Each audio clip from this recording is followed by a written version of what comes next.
கடலூர் மாவட்டம் குள்ளஞ்சாவடி அருகே அதிமுகவின் இரட்டை இலை சின்னத்துடன் கூடிய காசோலை புத்தக மாதிரிகளை ஏற்றி வந்த வாகனம் பறிமுதல் செய்யப்பட்டிருக்கிறது. இது குறித்த தகவல்களை செய்தியாளர் பிரேம் வழங்க கேட்கலாம். பிரேம், விவரங்களை பகிர்ந்துக்கலாம். ஸ்ரீராம், அதிமுகவின் இரட்டை இலை சின்னத்துடன் கூடிய காசோலை மாதிரிகளை தற்போது காவல்துறையினர், தேர்தல் பறக்கும் படையினர் பறிமுதல் செய்திருக்கிறார்கள்.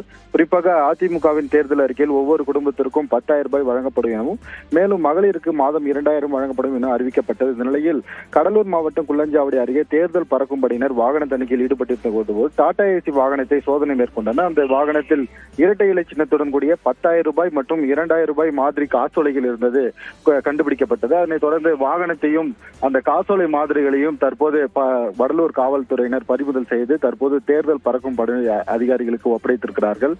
இதுபோல் வாக்காளர்களுக்கும் இந்த மாதிரி கூப்பன்களும் மற்றும் மாதிரி காசோலைகளை வழங்குவது ஒரு குற்ற செயலாகும். எனவே இதனைத் தொடர்ந்து யாருக்கு சென்றது என்பது குறித்து முதற்கட்ட விசாரணையில் கடலூர் காவல்துறையினர் மற்றும் தேர்தல் பறக்கும் படையினர் விசாரணை என்பது மேற்கொண்டனர். கடலூர் மாவட்டத்திலுடைய அதிமுக வேட்பாளர்கள் அவர்களுக்கு வாக்காளருக்கு கொடுக்க சென்றதாக முதற்கட்ட விசாரணையில் தெரிய வந்திருக்கிறது. தொடர்ந்து தேர்தல் அதிகாரிகள் இது குறித்து நடவடிக்கை எடுக்கப்படும் என்றும் தற்போது தகவல் தெரிவித்திருக்கிறார்கள்.